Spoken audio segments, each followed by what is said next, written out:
से जुड़े रहने के लिए इस चैनल को लाइक करें, शेयर करें, सब्सक्राइब करें। साहिब बंदगी तो माता पिता और गुरु के प्रति आदर भाव रखना, पूजा वंदना करना, ये पूरी सनातन परंपरा का ये हिस्सा है। और उसी हिस्से की बात, उसी सनातन धर्म की बात सदगुरु कबीर साहब करते हैं कि आज के जमाने में भी यदि भगवान की सच्ची पूजा करना चाहते हो तो सच्ची पूजा यह करो कि माता पिता और गुरु का वंदन करो, या तुम्हारी व्यवहारिक पूजा अथवा तुम्हारा सगुन पूजा अपने आप हो जाएगा। अब इसके अलावा जो निर्गुण रूप में, परमार्थिक रूप में भगवान कौन है, उसकी पूजा कैसे करनी चाहिए, इस पर थोड़ी चर्चा करके मैं वाणी को विराम दूंगा। सगुण अर्थ में माता पिता, गुरु अथवा माता पिता के सदृश जितने भी मनुष्य हैं उन सब का सेवा करना, आदर भाव करना, प्रेम से व्यवहार करना, श्रद्धा पूर्वक व्यवहार करना, और अपने से कोई छोटे हो तो उसको स्नेहपूर्ण व्यवहार करना, ये एक अर्थ में सगुण की भक्ति है, सगुण भगवान की पूजा है। निर्गुण भगवान कौन, परमार्थिक भगवान कौन, उस परमार्थिक भगवान की पूजा कैसे हो, तो भगवान का जो निर्गुण स्वरूप है वह आत्मा के रूप में आपके अंदर विराजमान है। कबीर साहब की भाषा में कहें तो निर्गुण पूजा का अर्थ यही है कि कबीर जेते आत्मा तेते शालीग्राम, अब बोलनहारा पूजिए पाहन से क्या काम। सदगुरु कबीर साहब कहते कि प्राणी जगत की सेवा करते करते, सम्मान करते करते, थोड़ा जब अब तुम व्यवहार से परमार्थ के क्षेत्र में आओ तो परमार्थ की भक्ति है। जैसे व्यवहार की भक्ति में मैंने बताया कि पूज्येषु अनुराग भक्ति ही, पूज्य के आदर्श आचरण का अनुकरण करना ही भक्ति और पूजा है। उसी तरह से परमार्थ की भक्ति क्या है, तो उसका सूत्र दिया गया है कि स्वस्वरूपानुसंधान भक्ति रित्य भीरियते, अपने स्वरूप का अनुसंधान करके मन और इंद्रियों से ऊपर उठ करके, मन और इंद्रियों के क्षेत्र से मुक्त होकर के आत्मा का अनुसंधान करना और आत्मा में स्थित हो जाना जिस विधि से होता है उसी को परमार्थिक भक्ति कहा जाता है, उसी को निर्गुण पूजा कहा जाता है। तो सगुण रूप में ये दिखने वाले जितने प्राणी हैं उसकी सेवा करना, सत्कार करना, आदर करना, ये पूजा है। जिसको कबीर साहब ने कहा सरगुण की सेवा करो, निर्गुण का कर ज्ञान, सरगुण निर्गुण से परे तहां हमारा ध्यान। कुछ लोग कहते हैं कि कबीर साहब ने सगुनवाद का बड़ा खंडन किया। कहां खंडन किया भाई? सगुन के नाम पे तुम मूर्ति के सामने माथा झुकाते हो तो तुम्हारी भूल है। जो खा नहीं रहा है उसको खिला रहे हो तो तुम्हारी भूल है। जिसको गर्मी लग नहीं रही उसको तू पंखा झेल रहा है, ये तुम्हारी भूल है। जिसको भूख नहीं लग रही है उसको तू भोजन करा रहा है। ये सगुन के नाम पे तू पूजा करके नहीं, पूजा नहीं कर रहे हो बल्कि सगुन के नाम पे भटक रहे हो। ठंडी लग नहीं रही है फिर भी कम्बल ओढ़ा रहे हो, तो सगुन के नाम पर ये भटकाव है। हाँ, सगुन के नाम पर यदि कम्बल ओढ़ाने को पूजा कहा जाएगा तो निश्चित है कि देखना ठंडी में यदि कोई ठिठुर रहा है और उसके शरीर पे यदि आपने कम्बल ढक दिया तो समझ लेना कि तूने भगवान के शरीर पे कम्बल ढक दिया है। यदि किसी भूखे को आदर पूर्वक आपने भोजन करा दिया तो समझ लेना कि आज मैंने भगवान को भोजन करवा दिया है। किसी प्यासे को यदि तूने पानी पिला दिया तो समझ लेना कि आज हमने भगवान पर जल चढ़ा करके आया है। यदि किसी को आप अपनी योग्यता और क्षमता से कुछ मदद कर सको तो समझ लेना कि आज भगवान की सच्ची पूजा हो पाई। यही कबीर साहब सगुन पूजा मानते हैं।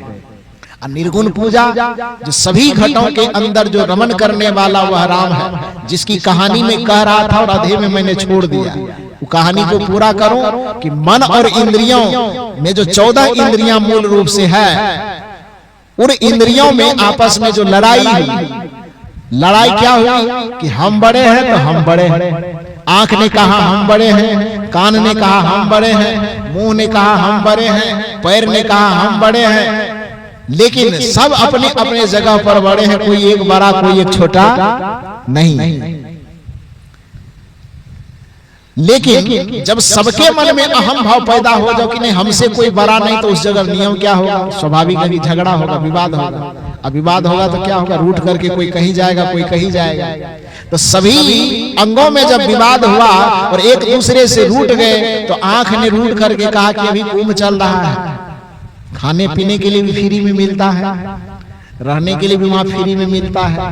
तो यदि ज्यादा झगड़ा करोगे, झंझट करोगे, तभी महात्मा भी वहां फुकट में बनाया जाता है। तुरंत एक दिन में जाइए, के दिन में महामंडलेश्वर बना देते हैं। तो अभी पूरा एकदम सस्ता में रिलीफ में चल रहा है एकदम। तो ऐसा करना, यदि आंख कह रहा कि यदि हमको ज्यादा परेशान करोगे, हमको ज्यादा महत्व नहीं दोगे, तो बस कुंभ की यात्रा करेंगे, किसी छौनी में जाकर के तुरंत महंत बन जाएंगे। इसलिए हमको ज्यादा परेशान मत करो, धमकी दे रहा है। लेकिन अब छत्तीसगढ़ में पढ़ा लिखा होगा वो सभी इंद्रियां, तो बड़ा सजग। उसने आंख से कहा जा रे जा, तो क्या धमकाता है, जाओ कुंभ में तुम मंडलेश्वर बने की जगत गुरु बने, हमको क्या लेना देना। आंख को जब सभी इंद्रियां मिल करके धमकाई तो आंख से बर्दाश्त नहीं हुआ। सोचा कुंभ लगा हुआ चले जाते, चला गया कुंभ। 1 महीना कुंभ में गुजारा, लेकिन गुजारते गुजारते देखा कि नहीं भाई, कुछ भी था तो मेरा शरीर मेरा था, रूठ करके हमको नहीं आना चाहिए। बस वह वहां से लौटने की योजना बनाता है। लेकिन योजना तो बनाता है, साथ साथ मन में यह अभिमान अभी तक गया नहीं। मन में सोच रहा, अच्छा हमको तो सब मिल करके भेज दिया, हम कुंभ चले आए घूमने, लेकिन अब जब हम लौट करके जाएंगे ना, तो मेरे बगैर जो उसकी दुर्दशा हुई होगी, अब अपने समझेगा तब मेरा महत्व देगा। आंख यह सोच रहा है, ध्यान दीजिए सब। आंख सब इंद्रियों से नाराज होकर के कहां चला गया? कुंभ घूमने के लिए चला गया। 1 महीना के बाद उसे लगता है कि नहीं नहीं, हमको लौट जाना चाहिए, बेकार हम झगड़ा करके आ गए। तो सोच तो रहा है लौटने के लिए, लेकिन साथ साथ अपने मन में इस अभिमान को बनाए रखा है कि हम तो लौट करके जाएंगे। लेकिन अब उस सबको पता चल गया होगा कि 1 महीना हम उसके साथ नहीं थे तो उनकी क्या दुर्दशा हुई होगी। दिखाई नहीं देता होगा तो जीवन तो एकदम कठिन हो गया होगा। ये अभिमान अपने मन से अभी तक वह छोड़ नहीं पाया। और 1 महीना कुंभ में गुजारने के बाद पुनः तरी घाट लौट करके आता है। और जब तरी घाट पहुंचा, जिस शरीर का वह हिस्सा था उस शरीर के पास पहुंचा, तो देखा कि शरीर का तो कुछ नहीं बिगड़ा है, वो तो एकदम फिट फाट जैसे पहले था उतना ही तंदुरुस्त अभी भी।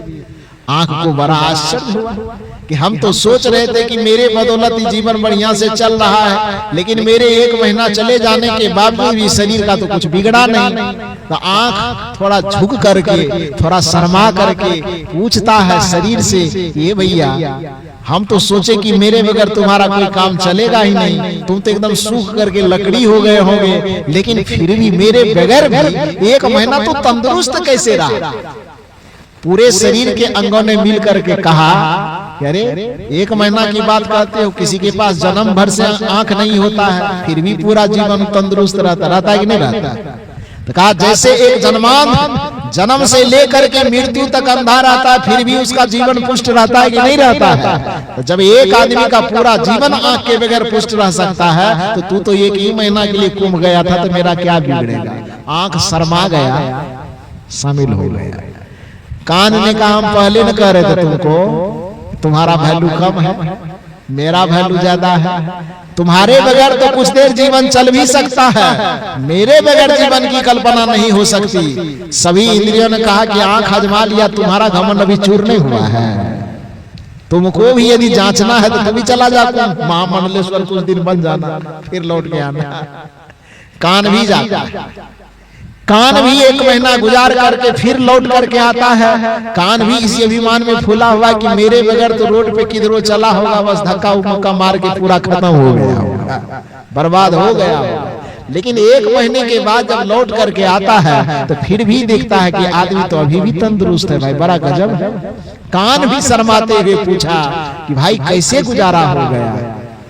सभी शरीर के सभी अंगों ने कहा कैसे? जो जन्म से बहरा रहता, क्या उसका जीवन नहीं चलता है?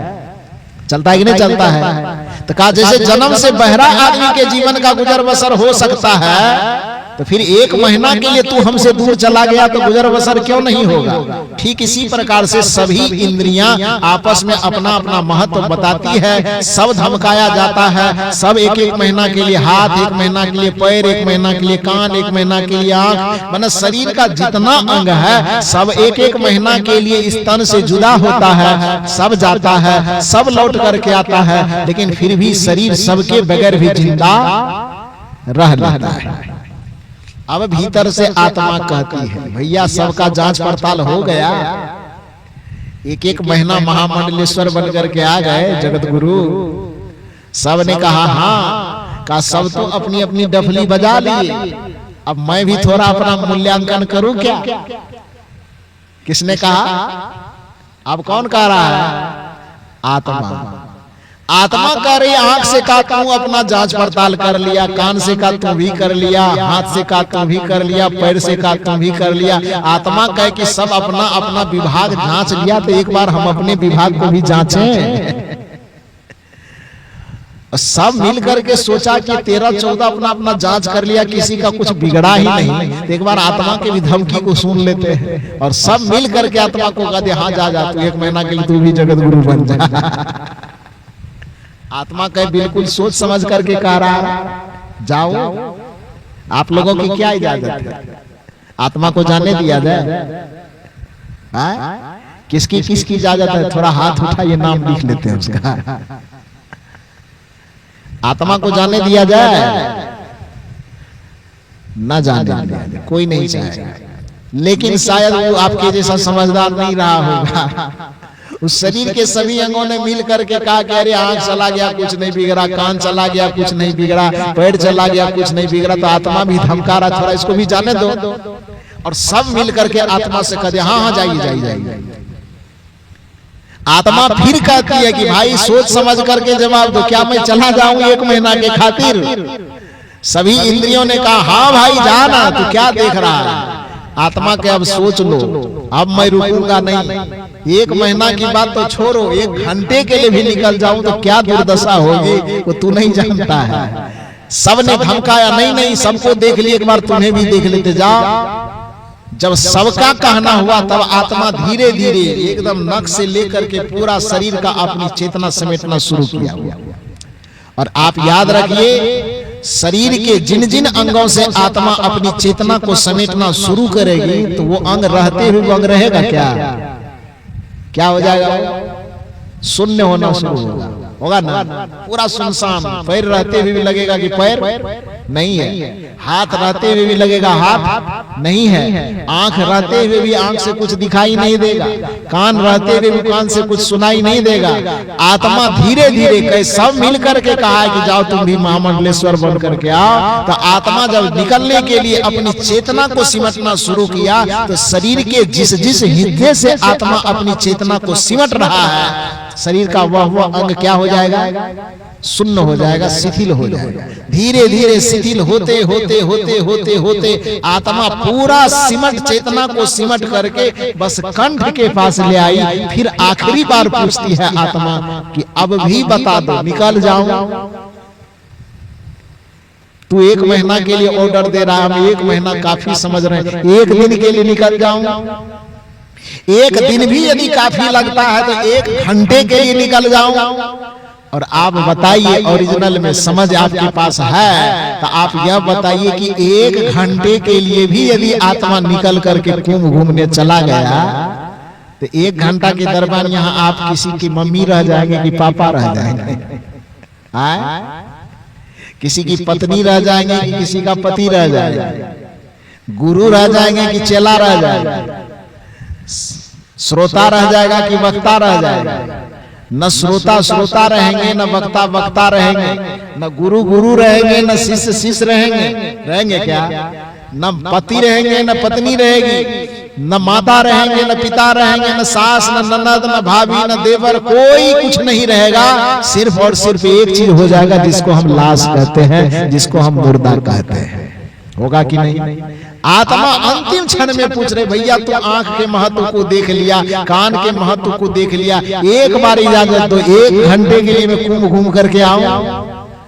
चेतना को सिमटने के कारण चूंकि पूरा शरीर शून्य हो गया था, तो अब तक मैं शरीर को समझ में आ गया था भैया जब इसके सिमटने मात्र से यह हाल है, तो यदि पूरा निकल गया तब तो हम लोगों की खटिया खड़ी हो जाएगी। सबने हाथ जोड़ करके कहा देखो भैया, आंख के बगैर तो हम जिंदा रह सकते हैं, कान के बगैर तो हम जिंदा रह सकते हैं, नाक के बगैर हम जिंदा रह सकते हैं, पैर और हाथ के बगैर हम जिंदा रह सकते हैं, लेकिन आत्मा के बगैर हम जिंदा नहीं रह सकते हैं। इसलिए आत्मा का महत्व इस शरीर में बहुत ज्यादा है। आत्मा का महत्व सबसे बड़ा है, और जिस आत्मा का महत्व सबसे बड़ा है, जिस आत्मा के बदौलत ही किसी की पत्नी किसी का पति बने हुए हो आप, जिस आत्मा के बदौलत ही किसी के माँ बने हुए हो आप, जिस आत्मा के बदौलत ही किसी जमीन के जमींदार बने हुए हो, किसी धन के सेठ और साहूकार बने हुए हो, किसी पद के पदाधिकारी बने हुए हो, भला बताओ कि जीवन रहते शरीर और शरीर से संबंधित हिस्से को तो आपने भरपूर जिया, लेकिन जिस आत्मा की बदौलत आपका जीवन टिका हुआ है, उस आत्मा के बारे में सोचते ही नहीं हो, तो आपका जीवन अधूरा रहा कि पूरा हुआ? क्या हुआ? अधूरा रहा कि पूरा? अधूरा रहा। और जब अधूरा जीवन हम जीते हैं तो वही हमारे बार बार इस संसार में आने और जाने का कारण बनता है। जिस दिन हम अपने जीवन को पूर्ण जी लेते हैं, और पूरा जीवन तब होगा जब व्यवहार को जितने प्रतिशत में हम जी रहे हैं, परमार्थ को भी उतने ही प्रतिशत में जिए। जीवन हमारा पूर्ण तब होगा जब शारीरिक जीवन को हम जितना जी रहे हैं, आत्मिक जीवन को भी हम उतना ही जीना आरंभ कर दें। शरीर के लिए हम जितना समय दे रहे हैं, उतना ही प्रतिशत हमें समय निकाल करके आत्मा से आत्मचिंतन में, आत्म कल्याण के लिए भी लगाना है। जब इन दोनों का, दोनों समयों का, दोनों विधियों का हम समन्वय करके एक साथ चलते हैं, शारीरिक और आत्मिक जीवन शैली, दोनों शैली को एक साथ हम साधते हुए चलते हैं, व्यवहार और परमार्थ दोनों को एक साथ जब हम साधते हुए चलते हैं, तब हमारा जीवन पूर्ण रूप से सार्थक होता है। और इसी सार्थकता के बदौलत हम जन्म मरण के बंधन को तोड़ पाते हैं और आवागमन से सदा सदा के लिए मुक्त हो जाते हैं। इसलिए हमारा और आपका जीवन, जो अमूल्य जीवन हमें मिला है, सबसे पहले यह समझना है कि हमारा जीवन क्या केवल शरीर है? नहीं। क्या हमारा जीवन केवल आत्मा है? तो नहीं, बल्कि क्या है? हमारा जीवन शरीर और आत्मा दोनों का समन्वय है। इसी समन्वय को एक भाषा में प्रकृति और पुरुष कहते हैं, दूसरी भाषा में जड़ और चेतन कहते हैं, तीसरी भाषा में क्षेत्र और क्षेत्रज्ञ कहते हैं, चौथी भाषा में आत्म और अनात्म कहते हैं, और सदगुरु कबीर की भाषा में हंस और काया कहते हैं। ये दोनों का समन्वय ही हमारा जीवन कहलाता है। दोनों के सहयोग से जब हमारा जीवन चल रहा है, तो हमारा यह कर्तव्य हो जाता है कि हम दोनों के संबंध में, दोनों को संवारते हुए, दोनों को सजाते हुए, दोनों को पुष्ट करते हुए जब जीवन को जिएंगे, तभी हमारा जीवन पूर्ण होगा। और पूर्ण जीवन ही सार्थक जीवन होता है। पूर्ण जीवन ही, जीवन की पूर्णता को जीना ही ये मानव जीवन का परम उद्देश्य है, जिसके परिणाम हमें मोक्ष मिलता है, मुक्ति मिलती है, शांति मिलती है, परम गति मिलती है। बस अभी के सत्र में इतना ही निवेदन करके आप सबों को बहुत बहुत साधुवाद, धन्यवाद देते हुए कि इतनी गर्मी में, इतने धूप में भी मेरे विचारों को इतना शांत चित्त होकर के आपने सुना, इसके लिए बहुत बहुत साधुवाद देते हुए इस सत्र में मैं अपनी वाणी को यहीं पर विराम देता हूँ। भोजन व्यवस्था भी आप लोगों के लिए तैयार है।